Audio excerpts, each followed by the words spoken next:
Magandang hapon mga kabay. So, ito yung pangatlo mga kabay na repair na estimate ko. Pangatlo ba? Tama.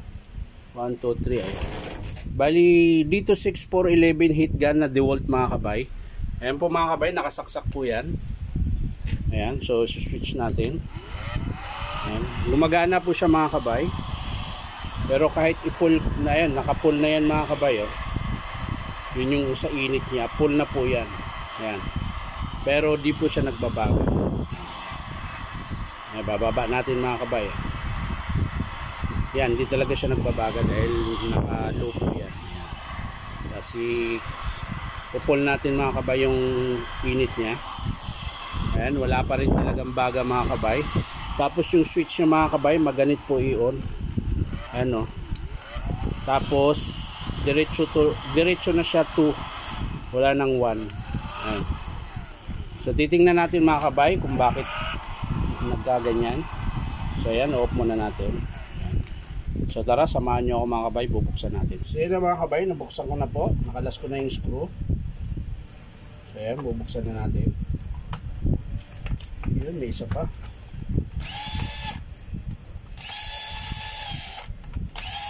Yun.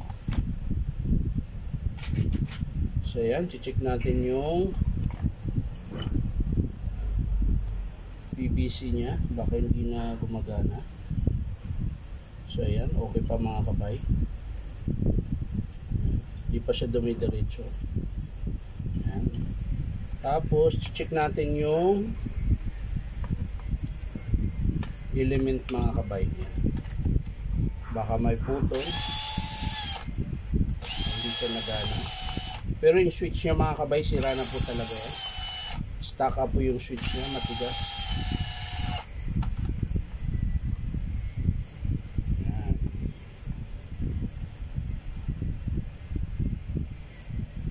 Ayan mga kabay,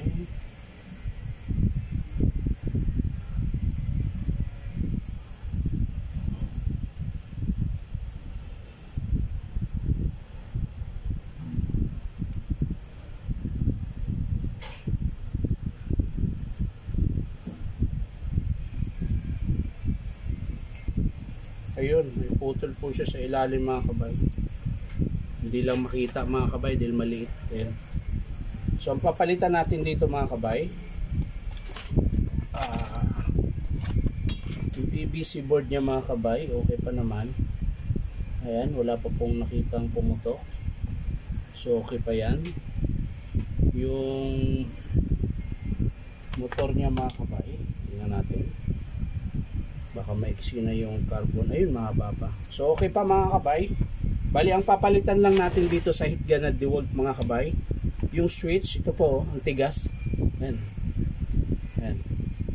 Ang tigas po, di na po siya napipindot. So magpapalit tayo ng switch tsaka element. So yan lang po mga kabay. Di ko napakita kung paano buuin. Papakita ko na lang sa inyo kapag in-approve ng customer. So ulitin ko mga kabay, bali ang sira niya po is yung element tsaka switch. To. So yan lang mga kabay. Maraming salamat. Bye bye.